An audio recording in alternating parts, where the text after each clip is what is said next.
But right now, would you welcome Jeff Little? Come on, we can do better than that. Awesome. So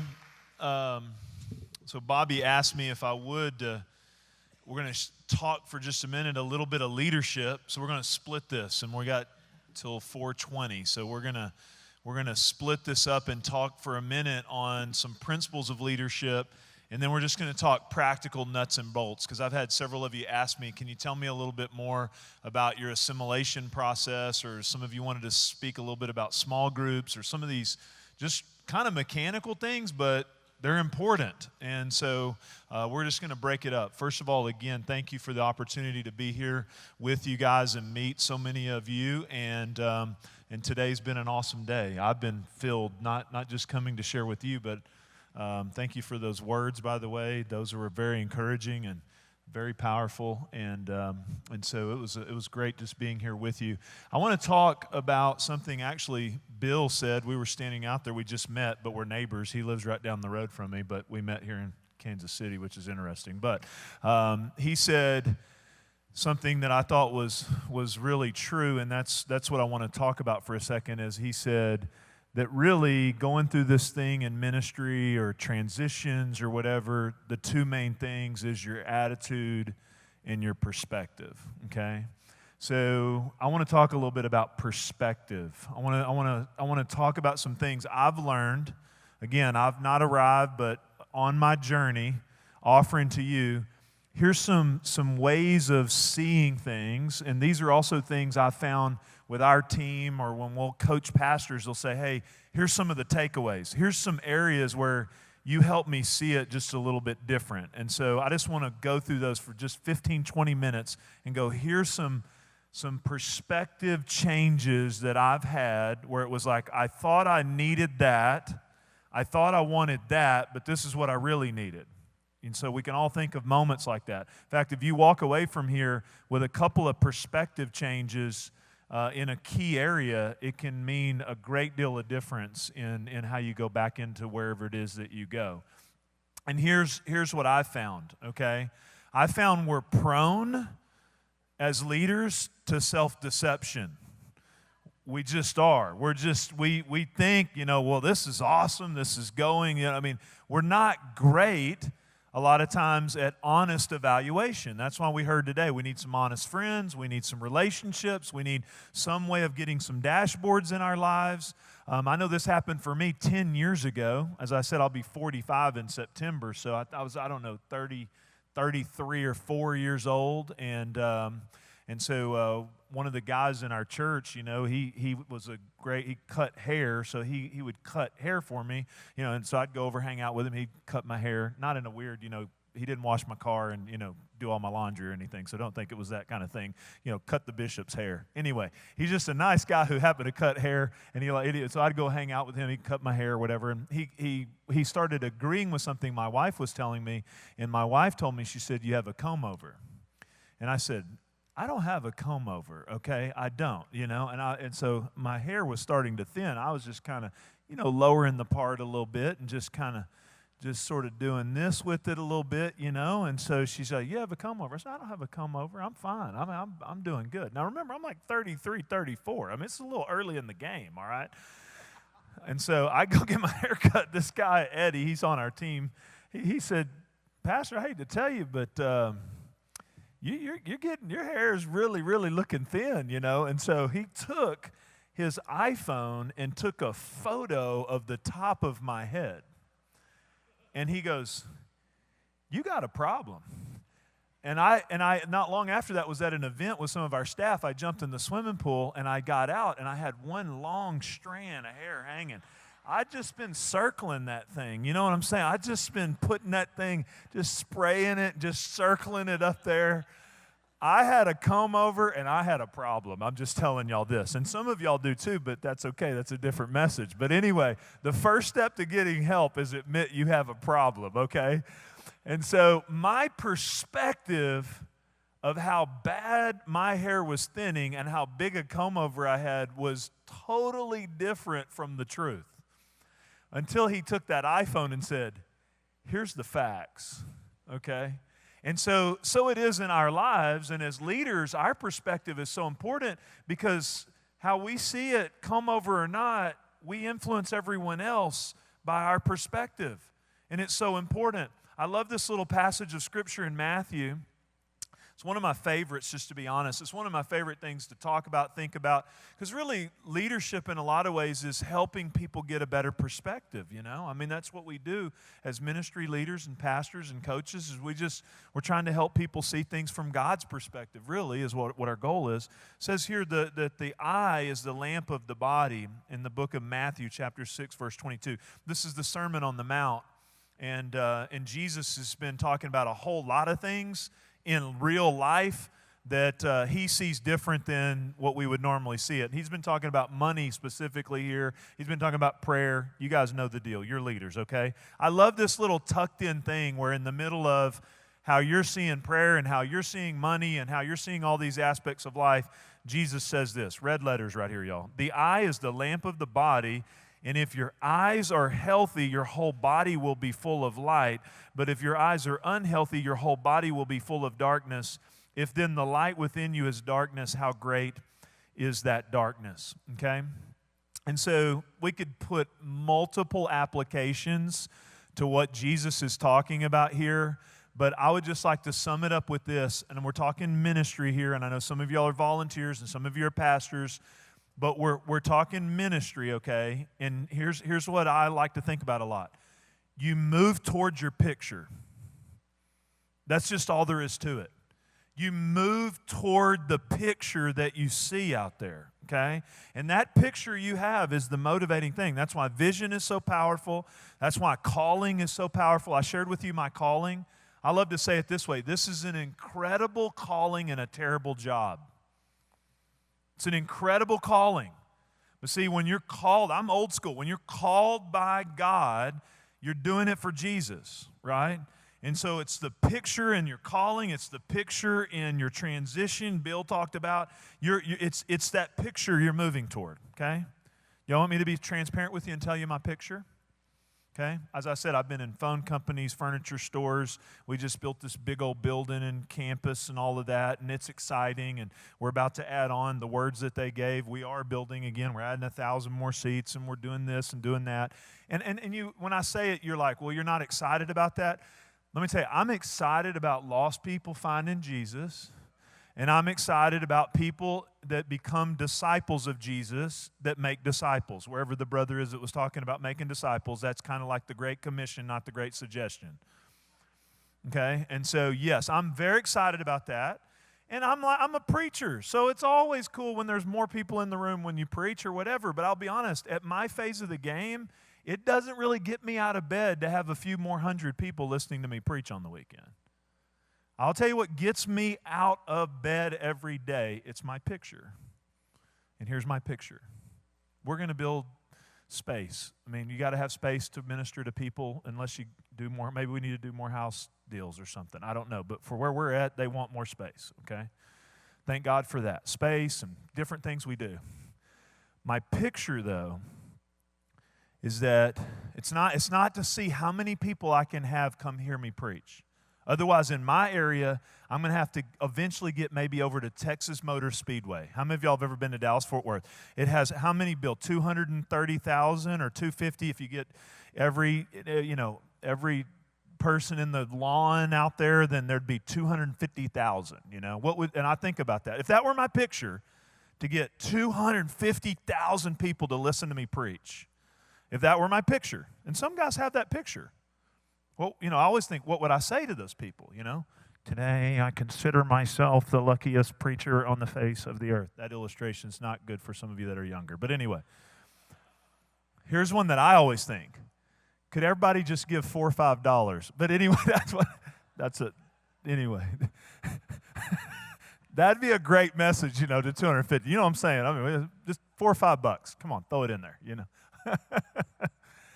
That's not my picture, though.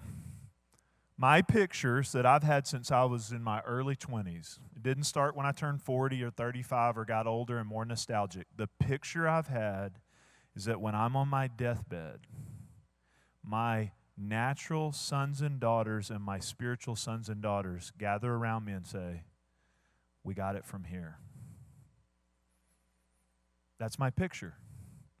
So because that's my picture, I lead with an intentionality toward that picture. My question to you is, what's your picture?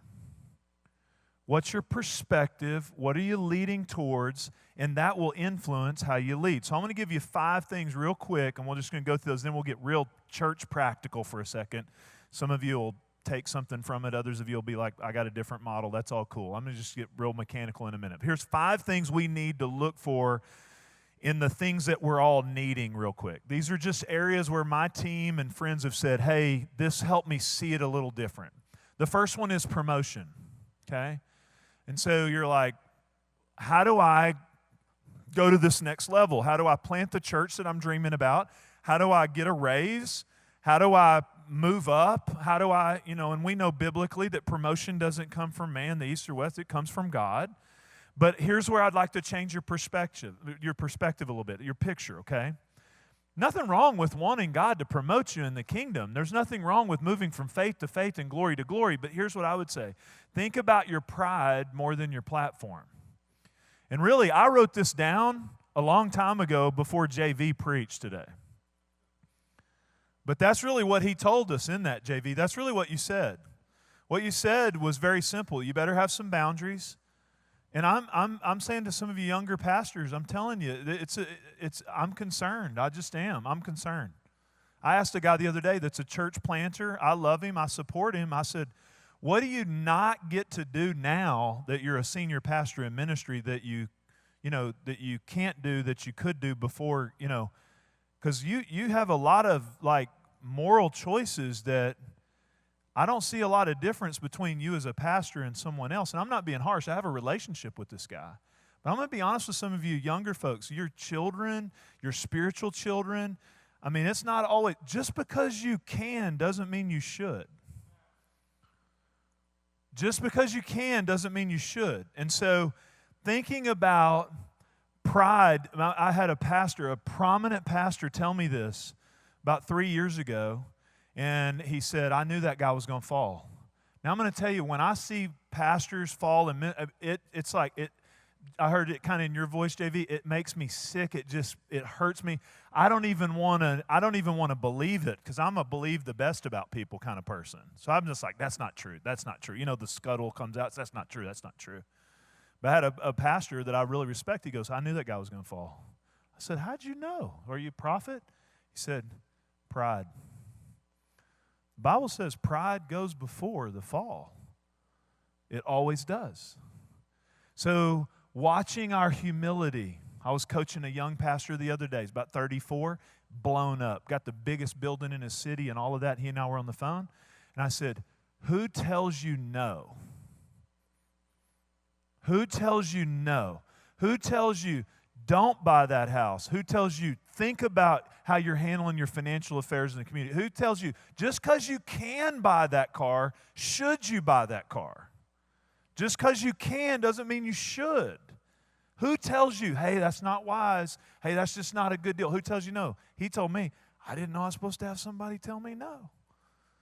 Well, I know me. I'm one step from stupid. I got to have a bunch of people around me tell me no. Hey, whoa, whoa, whoa. Hey, whoa, whoa, whoa. Whoa, hey, who's guardrails? Guardrails, okay?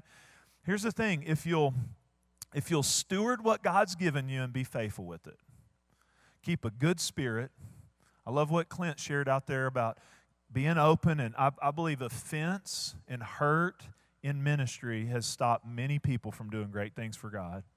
How you deal with those people leaving your church and leaving your team, if you'll keep your heart right, we're not perfect, but you'll just stay open and generous like Clint was talking about. You'll build some guardrails. You'll just try as best you can to go low, push that pride down, just serve other people, help a lot of other people get what God's called them to. If you'll do that and just stay in the game, you're going to get promoted. I'm just telling you. There's going to be plenty of promotion. But we need to think more about keeping that pride thing down than we think about our platform, okay? So promotion. Here's the next thing. Personnel. Everywhere I go today, people are looking for a youth pastor. because the church planting movement has brought it. Nothing wrong with it if you're a youth pastor and you're called to be a pastor. Then you need to go plant a church. Thank God for the guys in this house who served the house, and then they were sent by their pastor. But nowadays you have everybody just going somewhere and planting a church, and I don't know, God's God and I'm not, so that's fine. But it's created a big vacuum of children's pastors and youth pastors everywhere I go, okay? And so everybody's looking for personnel. I used to tell our team, everybody's like, well, if we get some money, we could hire someone. You know what the biggest problem is? When you get money and you can't hire anybody. You don't know who to hire. You have the money to hire them, but you have the open position and nobody to hire because you can't find anybody any good that knows how to do anything. You know what I'm saying?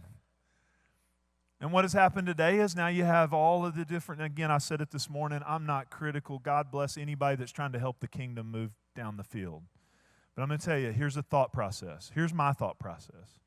If getting youth pastors is the number one problem holding back to the kingdom of God, then guess what I'm going to start doing? I'm going to figure out how to solve that problem. And God has a way to solve it. Think sons and daughters, not hired hands. So worship leaders, people go, how do you get all these worship leaders? So we have a 70-year-old worship leader, a 50-year-old, 40-year-old, a 20-something-year-old worship leader. Now we just, part of our residency program, a girl that just graduated from high school that came out of our youth group, she's 19. She's leading worship in our house. She grew up there. I got them at all generations. We didn't hire them off the internet. They all came up in the house. People say, where do you get all these worship leaders? I'm like, at the getting place, brother. You don't know where the getting place is? The miracle's in your house. They're in your children's ministry. They're there in your church.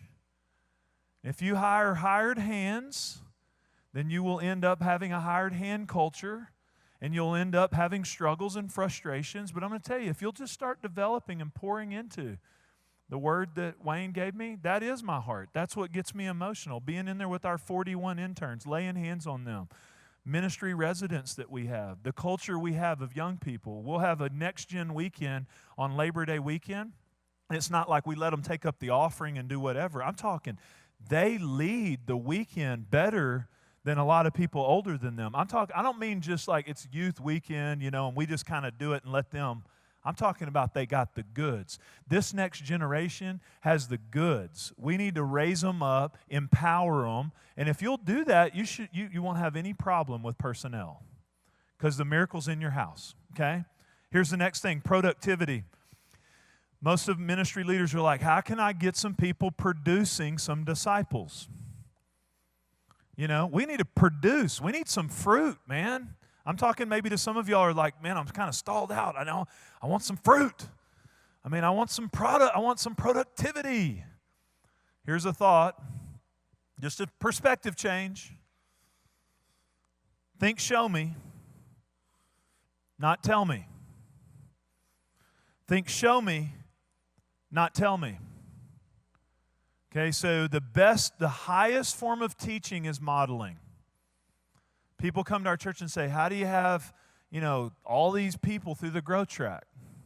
How do you have all these small groups, right? Engagement. How do you have, there in Consumer Central, Jerusalem, Dallas, all these engaged people? So I have pastors all the time say, y'all had like 600-something small groups or something like that, 1,000 people in small groups. Say, how did you get people in small groups? So I first asked the pastor, where's your small group? Do you have a small group? Because they don't do what you say, they do what you do. Y'all may not ever invite me back to this event ever again. See, I make disciples because I'm a Christian, not because I'm a pastor. Last I checked, I started this because I'm a follower of Jesus, not a professional who then gets a different set of job descriptors because now I'm a big professional with a big church. I'm a follower of Jesus. And you know what? I'm trying to lead 2 guys at my gym to Christ right now. I'm trying to start a small group with a group of young people that feel called to ministry that I'm meeting with. I'm doing lunches with people, meeting with 41 high school interns. And yes, I have to build margin, and I take a Sabbath, and I believe in all that. But I'm just telling you, if you want a church that has productivity, then you have to model for them the Christian life. If you want your team, you're like, I need some people on my team to be more fruitful. Well, the question is, how do you relate on your team? I was with one of our young leaders, and we're talking, and she goes, I don't trust anybody, and I'm having trouble being teachable. So if I'm not teachable, if I'm not willing to walk out, guess what? I don't have any ability. Mary, one of the greatest things been said at this whole deal. We don't do this because we're pastors. If we were plumbers, we would do it. Y'all know what I'm saying? You follow me? So that is an impartation. Think different. I want that. I was with a church not too long ago. They did a big building campaign. And I met with all the elders, and they were totally frustrated because they didn't hit their numbers. I'm sitting with the elders, all of them, in a little meeting. We're eating dinner. They said, well, we're like 50% of what we need. So I just start going around the room. What'd you give? Now, what'd you do? Well, I'm starting a business, so I had to hedge, because well, what did you do? I went around the room. Everybody in the room hedged. This is not do as I say and I'm going to do something different. You reproduce who you are. You teach out of this mic the things you know. You reproduce in your culture who you actually are. So we got to model it. Are you with me? Okay? Here's the fourth, participation. Everybody wants more participation, right? We need more Dream Team volunteers. We need more serving people. We need more help because Jesus, last I checked, the only time I saw Jesus say, hey, I really need you to pray about this one. The harvest is plentiful, but this is my area that I need you guys praying about, right? So we need more workers, right? We need more laborers. And here would be my thought to change your thought process. I hit it a little bit this morning, but I'm hoping it helps some of you that are trying to get some engagement, especially those of you 300, 500, 700, okay? Because there's a tendency once you get a little traction, when your church is mid-size, and really, honestly, one of the things I've learned, the larger our church has gotten, the more discipline it takes. The more discipline. Because now you have more people who have more ideas about what your church should be. More people who think you need to expand into all these other things. And so here's the perspective shift. Think narrow your focus instead of expand your opportunities. When you narrow your focus, you actually increase your impact. You'd rather do a few things well than a lot of things really bad. And every time you do a lot of things, you diversify and diffuse the ability you have to really be effective is what happens. I'm going to tell everybody this. Just because some people have 15 campuses, you better make sure you have the base to start campuses, and God's told you to do campuses and not do it prematurely, because don't underestimate what it actually takes to raise 3 or 4 kids when you're still trying to have trouble raising 1. Okay, so you got to think about it. Most businesses, that's one of their riskiest moments is when they diversify, when they franchise. So I'm not saying don't do it. I'm saying don't do it just to do it. Because if you don't have a central focus that's actually being effective right now at increasing involvement and building participation, don't try to export something that's not happening at your base level, okay? And so I'm going to talk in a minute about just some of those areas that I'm not saying I know I'm just saying some areas I'd focus on to create really engagement is what I would do. Here's the final one, people. This thing's all about people. Okay? And at the end of the day, great churches are made up of great people and great families and great single adults, and great churches change communities, and communities change cities, and cities change states, and states change nations. You've heard the deal, right? So we're looking for people, okay? Now, I want to say this, okay, because I want to say it in balance so you don't think that I'm against the prophecy that Wayne just gave, because I believe in everything he just said. But I want to change your thought process here for a minute. Think development over creativity, content, and causes. Because I'm going to go back to my earlier point this morning. I'm a creative person. I preach, so I have to develop content every week. And I'm a cause-oriented person who I want to get behind anything that God's doing in the earth.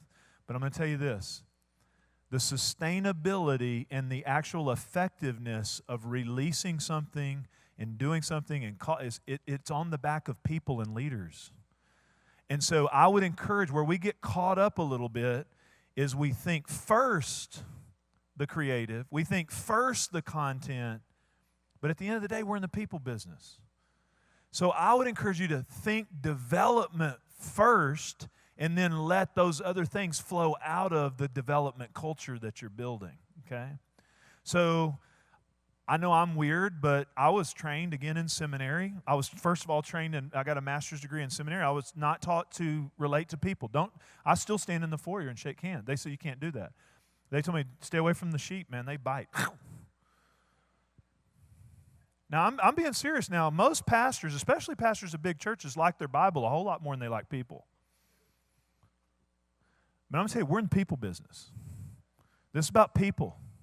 And so I learned in seminary, stay away from the people, keep the clergy-laity division. My best friends are in my church. I love the people. I just sit there and go, I can't believe these awesome people come to our church. I can't even believe they're there. And here's another thing that they taught me in seminary. Spend 80% of your week developing sermons and 20% of your time with people. Now, again, my roles have changed. I've had to work more at developing content. I don't have time in this session to tell you my schedule. I'm not trying to pick any fights or be mean, but I'm going to tell you this, especially in the early days of setting a culture, you better flip it. And I'm going to tell you something about our world today. You can get good content on the internet. You can get content everywhere. People got lots of content. My phrase at our church is, though, your podcast won't pastor you.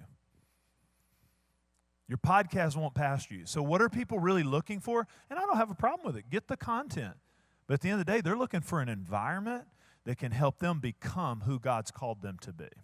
And if you just get the bulletin out there, when you come here, we're going to help you reach your potential in Christ. We're going to show you how to balance your checkbook. We're going to show you how to read your own Bible. We're going to show you how to actually do the Christian stuff. We're going to show you how to live this thing. We're going to get you around us. There's going to be more impartation than there is just information. You get that around in your city, wherever it's at. I don't know, Kalamazoo, Michigan, Iowa, it doesn't matter. A cornfield. People are going to start showing up because that's what they're hungry for. That's what they're hungry for. But you got to think development first. Develop people. Wait, I'm in the people business here. I got to develop people, okay? That's what I would encourage you with, okay? So those are just some shifts in perspective. You take them and put them into your world however, okay? Here for the next few minutes here, I want to talk real practical. Pastor Steve Chestnut, come up here. And I'm going to let you talk. I'm going to just talk kind of nuts and bolts for a second, okay? All right? And I would say we have about 10, 15 minutes. And I want to just talk nuts and bolts, okay? So this is like rubber meet the road. You're like planting a church in Broward County or come on now. We're going to help you out too, brother. We love church planners, so don't leave before we get a chance to help you. So you go over there, and you show up, or some of you guys that are 300, 500, 700, the one guy that's got space issues, and you're like, what do I focus on? What do I do? What do I focus on? I think, obviously, you have to put on a weekend service where their kids can come to church, and you have to have if you're in that context. In our context, when people say go to church, they come to that environment, even if they're moving from the Northwest or wherever. They come, and of course they're making connections and relationships outside the church in the marketplace. But once they get around your proximity, whether they visit someone's small group first or not, you now have to, figure out how to get them to that point, but then you have to then see how you can get them to take some other step with you, okay? And I'll be honest, you younger guys, you're better. This generation of younger pastors, you're better at getting people coming than we ever were when we were starting churches. Incredible. But here's the thought I would say. You got a crowd.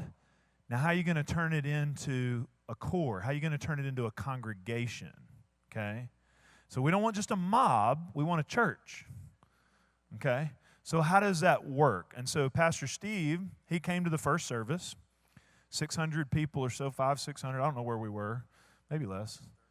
Well, you came with 130, but you came on staff at some point. But talk just for a minute about just connection and creating a connective culture and steps. So y'all hear me? Okay, yeah. So I was the first guest, the first weekend of Milestone Church. My wife and I visited this church on their grand opening weekend, and we came in, and Pastor Jeff and his wife, they saw us and identified us, invited us to dinner that week. And the very next week, they put us in charge of all the guests coming to Milestone Church, right? So we've been there twice as long as anybody else at that point. But what I realized happened that moment is they went to dinner, and they found out 3 needs that we had, right? Some spiritual needs, our need to have a pastor. He knew that I already knew Jesus. He found that out, but he knew I needed a pastor. And he found out my gifts and where I could use my gifts in the church, and he knew I had a need for friends and helped us find friends, relationships. And so from that day of 130 people to now 6,000 or so on the weekend, my job, my goal is to provide that same thing for everybody else coming in the door behind us. Because Jesus, he taught the multitudes and he served the multitudes and he performed many miracles and great teachings and wonderful, awesome sermons that have impacted lives. But also he gathered up with 12 and then 3, right? He connected with people. And so at Milestone Church, we have some great processes, but all of our processes are just to get people with people, because discipleship is a person, not a process, right? And so we're very aggressive. We're very intentional. When you have dogs coming into your service, right, you've got to be very intentional about making sure you're connecting with people and saying that's not normal to have dogs in our service, right? That was a one-time, thing. And so connections at Milestone Church is a very, very big deal. And so all of our staff, all of our team, every weekend we're thinking people. We're thinking about the people that are part of the Milestone Church family and what steps they need to take, but also we have our eyes open for who's new, who is God sending. So the first thing I would say about connections is you got to have a culture of connection in your church, and as pastors and leaders, you lead out in that. So every weekend you're thinking of who is new, who is God sending to our environment, and how can we serve them, how can we help them take next steps. Connectors, the amount of energy you put into a relationship, God is sovereign and he can do all things, right? But the amount of energy you invest in somebody really determines the steps they're going to take in your environment, right? And so if you engage them on their first visit and you learn their name and you learn where their family's moving from and you help their kids to that classroom, you help them find a seat, you catch them after the service and say, how did you like it? You kind of float out there. Hey, if you have questions, I'd love to get together. You make yourself available. If they respond well, you get their number. And my thing I tell my team is we make as many promises as we can keep. So don't make beyond what you can keep, but as many as you can keep. And so then you follow up with that family by an email on Tuesday. Say, hey, it was great to meet you. I want to follow up on that coffee. And then their mind's blown, right? You followed up. The next weekend, you see them, and because you care about people, you wrote their name down in your phone in your notes app. And when they walk in the doors and they're coming through a sea of people and you see them and you say, hey, Bill, hey, Jan. And then they don't say it out loud then, but you find out a month later in your membership class, that was the moment they said that I matter here. I'm valued here. Because we're valued when people recognize us and know our name. That's what my wife and I experienced. And so we have a whole team that's doing that and leaders that do that, because I believe we can't have a church like that. Everybody can have that same thing. Needs met, find families, and use their gifts. I believe there can be a church where every single person can come in every weekend and not just think about themselves, but think about the person sitting beside them. God, how can I serve that person today? How can I connect them with them? How can I help them take a next step? Think about that. You hear about people all the time that visit churches and say, nobody talked to me. But what if everybody came to church thinking about how can I serve this person beside me? And so at your church, whatever stage you're in, I would encourage you to lead by example, to really connect with people, right? Some people are like, well, I just want to wait and see if they come back. Sometimes people are a little bit, my sister-in-law, she said, if I go to church, can you promise me nobody will talk to me? Right? I got a guy in my small group, he was so mad that, he's trying to sneak around the back door so nobody would talk to him before he came in. There's a few like that, but the majority, they're looking to be known. They're looking for friends. They're looking for family. They don't know where to go for answers, but they think maybe a church may have them. When they walk in your doors and you are able to love on them, embrace them, receive them, it changes everything. Because connection communicates not only God's heart, right, for God to love the world that he gave his one and only son, but it also communicates the hearts and values of your house, of your church. We may have some core values that say that people matter and people matter to God and people matter to you and we love all people, but they don't know that until you show that. Until you step out and put your hand out, invite them, serve them, meet a need, you may say you love them, but they don't know it. They don't drive by your building knowing that you love them. They don't know it until you show them. They don't walk in your building knowing that you love them. They don't know it until you show them. So every person opening a door, every greeter with a smile, everything you hand out, every child you take care of, all those things are showing, hey, you matter. We love you. See? And then you connect with them, you serve them, and it's a game changer. The difference in aspirational values and actual values. The worst thing you can do in your culture, if you're like, we're not doing that. We're not going to be that systematic. We're not going to be that friendly. We're not going to connect people. Then don't put a lot of signage up that that's what you're into. Because people will connect with, if you say you're aspirationally a people-oriented church, but you're actually more about the platform. They will recognize that, and they're smart, okay? So I'm going to encourage you with that. Let me give you a real practical what we go. So we do this. We take connections card, Grow Track. Let me hit it real quick. We do the first of every month, Discovery 101. I teach it, and we put people at round tables, and I talk about our vision, our heart. I talk about this. We're a friendly church. You greet the person beside you. Say hi to them. Give them a warm smile. It's spiritual, okay? In that, they have a chance to now be a part. Okay, that's the first step. We do it the first of every month. I would encourage you, the pastors, by the way, that one connect point is so massive for setting the tone of what your church is all about. I will get rid of as many things as I can to not delegate that for as long as I can, because touching their heart in that moment is massive to communicating to them what you're really about, okay? Second step for us is a Serve 201. It's the next week. And that's where we find out their assessments, their gifts, and we help them. They can take a step to start serving. Here's the uniqueness for us. You've seen the different tracks and stuff. This isn't unique all to us. But we do the third step, 301, is actually for us still a 7-week process. We were doing it on Monday night. We do it on Sunday night. Why do I do that in our context? People are linear. People think, hey, where do I go? What do I do? There's childcare.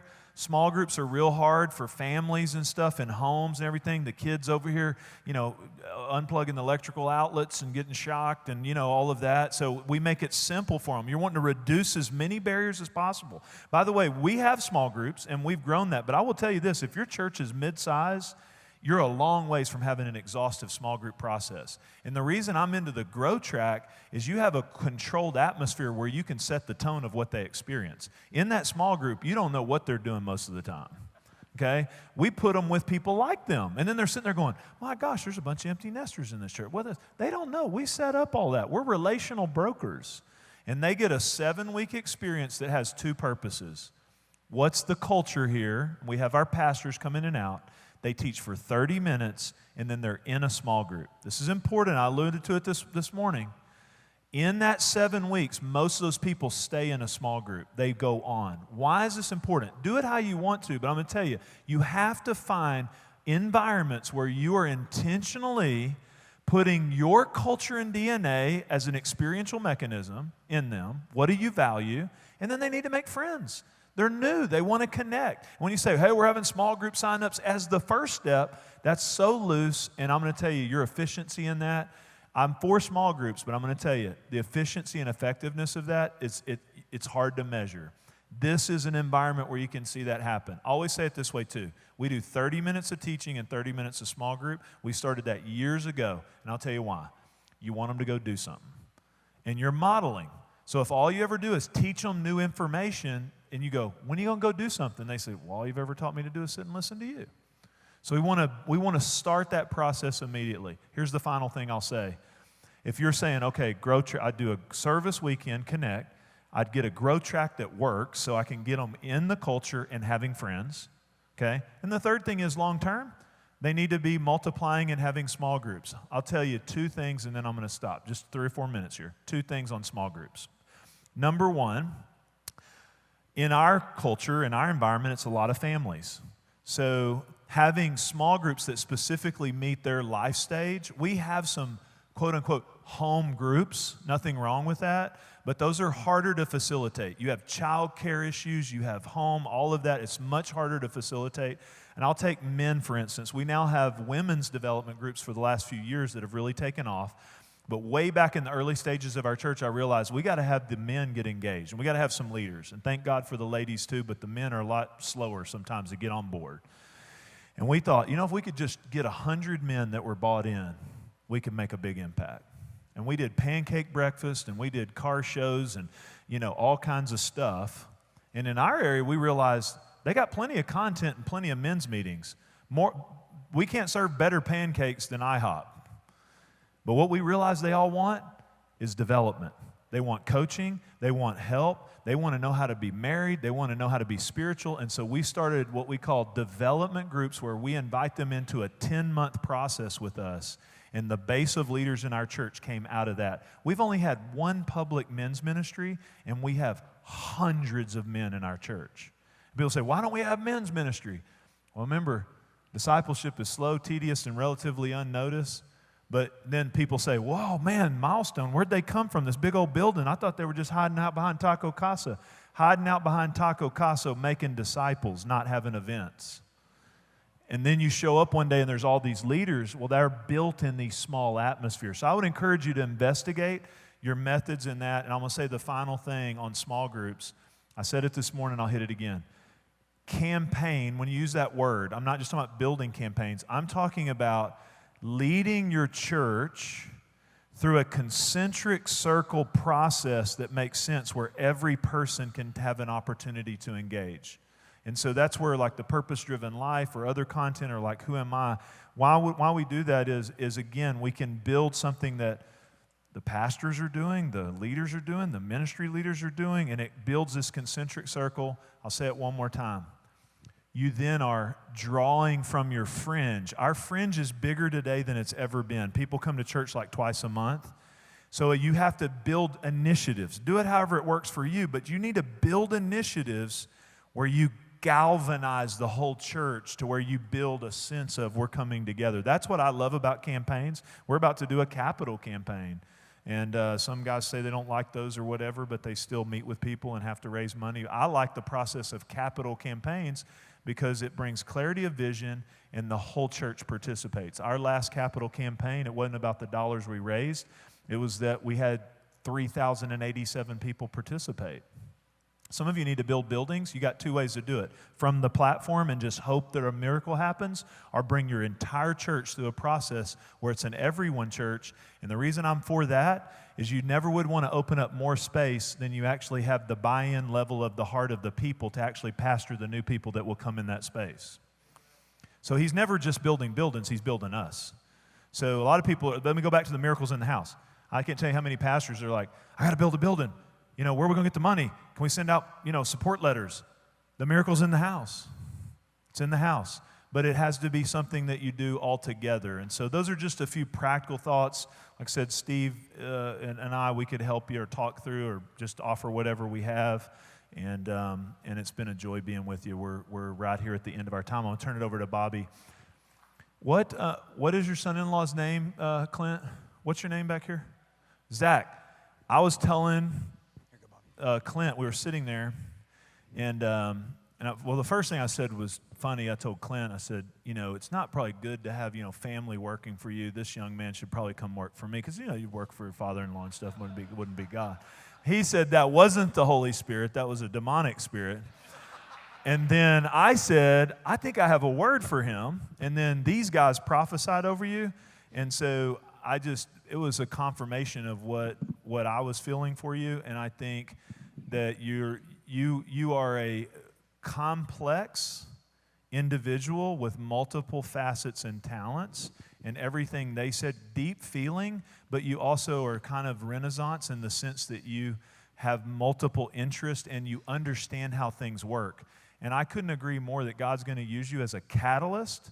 But I want you to think about Ezekiel 37. It's not just the breath, but it's also the bones.